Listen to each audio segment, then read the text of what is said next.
Hello everyone, welcome back to my channel. So today's video, I was thinking to start in a little different way. Actually, I wanted to give you my life update before I start with the explanation of growth of Indian nationalism. So recently I met with an accident, and that was a severe one where I injured my leg very badly. My leg broke, and with that broken leg and with a lot of pain I am doing these videos. So my videos might not be that perfect, but my intentions are really clear and very pure. I just wanted to help my students in whichever small way I can. So kindly forgive me if I am not able to deliver a perfect video for you all, but my intention is definitely good. So with that note, I would like to start my today's class. So in my so we were doing uh, growth of Indian nationalism, and in the first three parts I have explained you the previous pages. Today I am going to discuss socio-religious reform movements. Socio-religious reform movements. So this is one of the important factors that led to growth of nationalism in India. In the 18th century, as I told you, that education was not that developed in India. Western education came only after the Britishers came to India, and education got developed in India. So prior to that, the society was full of blind faith and age-old superstitions. After Western education was brought to India, it gave birth to new ideas in the minds of the people of India. They started reasoning. Reasoning replaced blind faiths and superstitions. People, they used to just believe things without even reasoning it. They do not know lots of things. But when Western education was brought to them, when they also started understanding, getting knowledge about different things of the world, they are getting aware of the different things. Gradually they started questioning.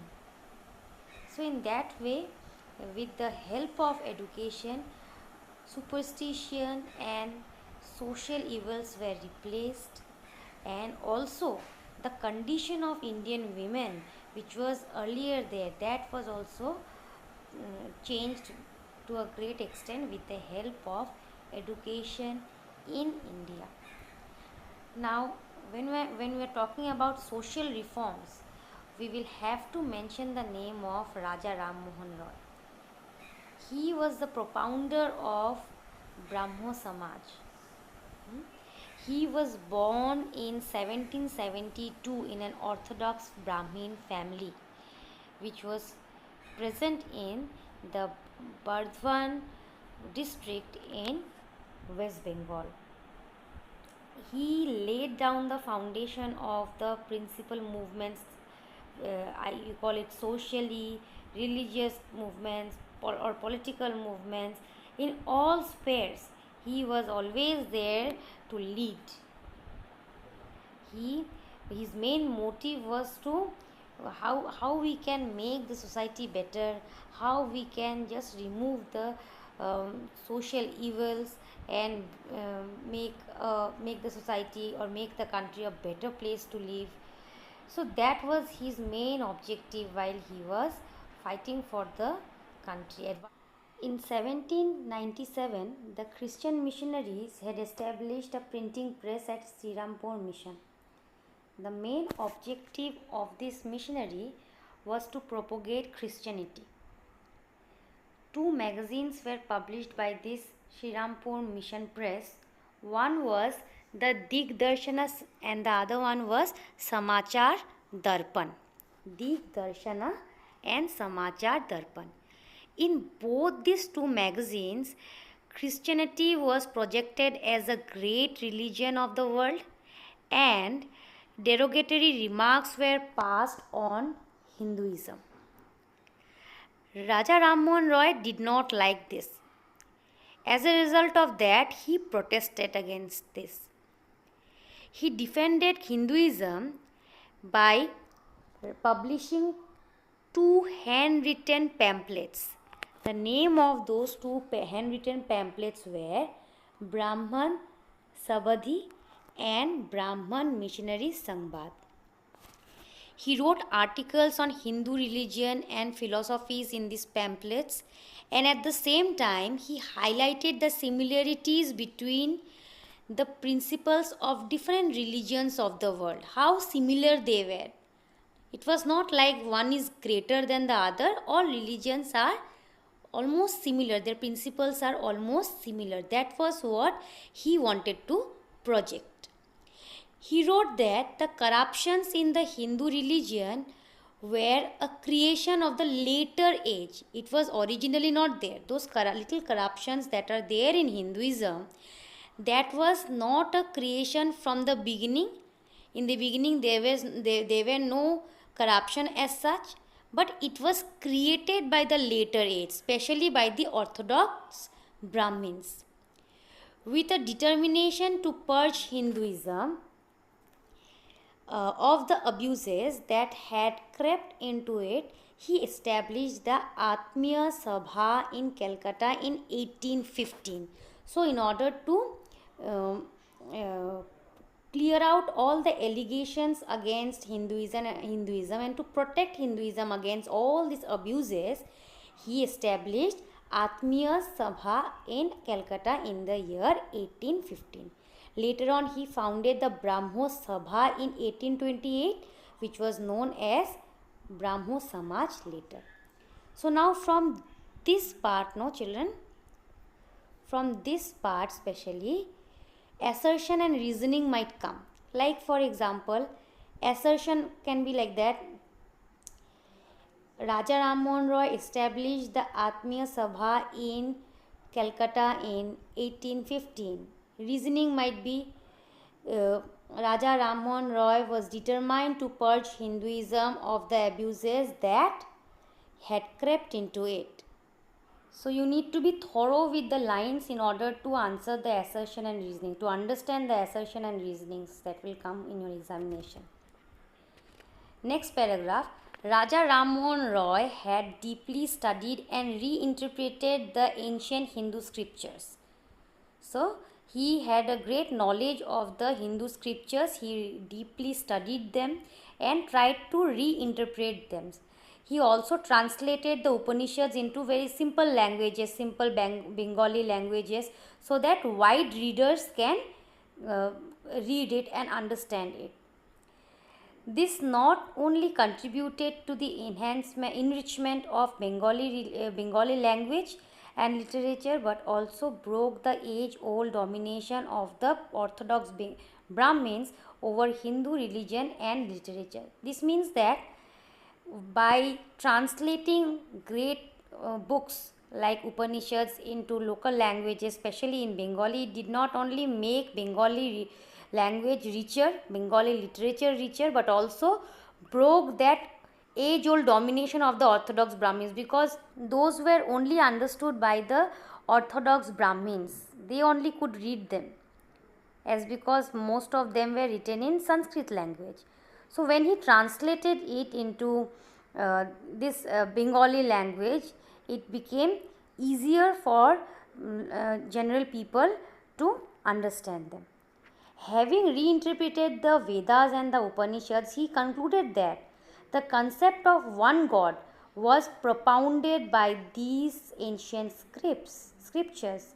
He vehemently attacked polytheism and idol worship. So he was completely against idol worship and polytheism.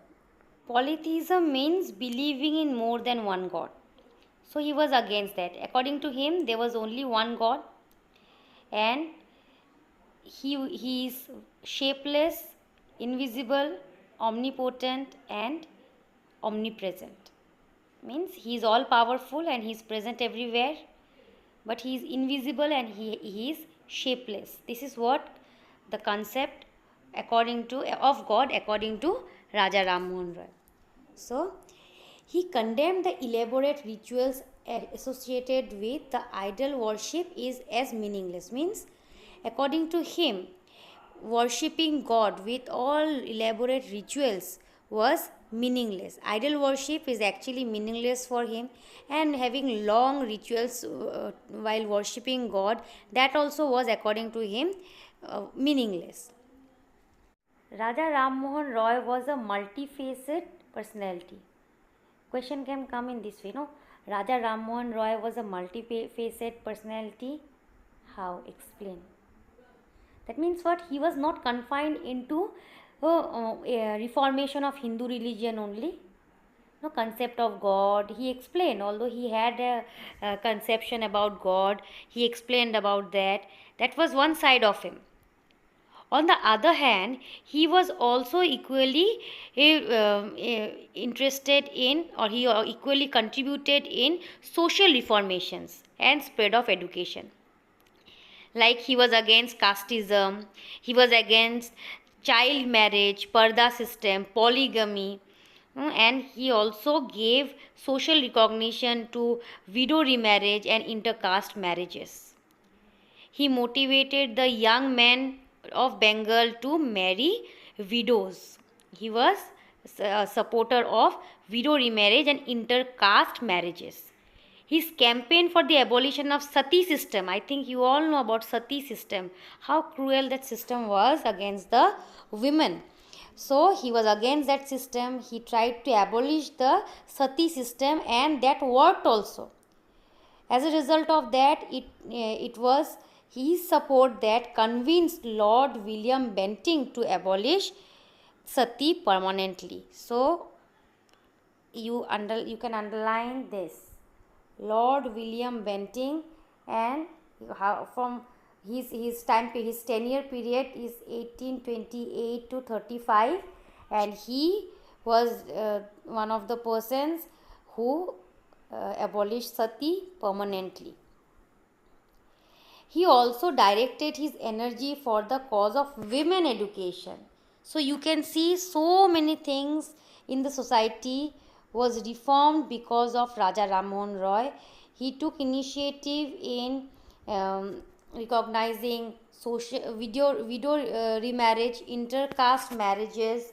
Then he abolished sati system. Then he also supported women education. He was against casteism, child marriage, parda system, polygamy. He also fought for the rights of the women to inherent property. In collaboration with David Hare, he founded Hindu College. That is also another important that might come from this part. Hindu College in Calcutta in 1817, which was later known as Presidency College. This is a picture of Presidency College, and question might come from this picture. What was the old name of Presidency College and when was it established? That might come. And when it was renamed as Presidency College, that also might come in the year 1855. Raja Ram Mohan Roy also approached the British to bring about liberal reforms in the administration. He advocated for the separation of the judiciary from the executive. He always wanted that the judiciary should be separated from the executive in the government, and also codified the civil and the criminal laws. He also took up the cause of the poor peasants. He strongly urged the government to reduce the amount of land revenue and introduce welfare measures for them. So you can see that Raja Ram Mohan Roy is truly a social reformer, because in all the spheres of the society he took measures in order to uplift the society, whether it be the social causes like widow remarriage, intercaste marriages, or to stand against the sati system, or for the women education, inheritance of property or for the women, or separation of judiciary and executive in the government, or if you say about the poor peasants, he also supported the poor peasants and urged the government to reduce the land revenue for them, and also introduce some schemes for the welfare of the peasants. In 1833, he visited the House of Commons. House of Commons means what? It is just like we have Lok Sabha. Similarly, the House of Commons is there in the Britain.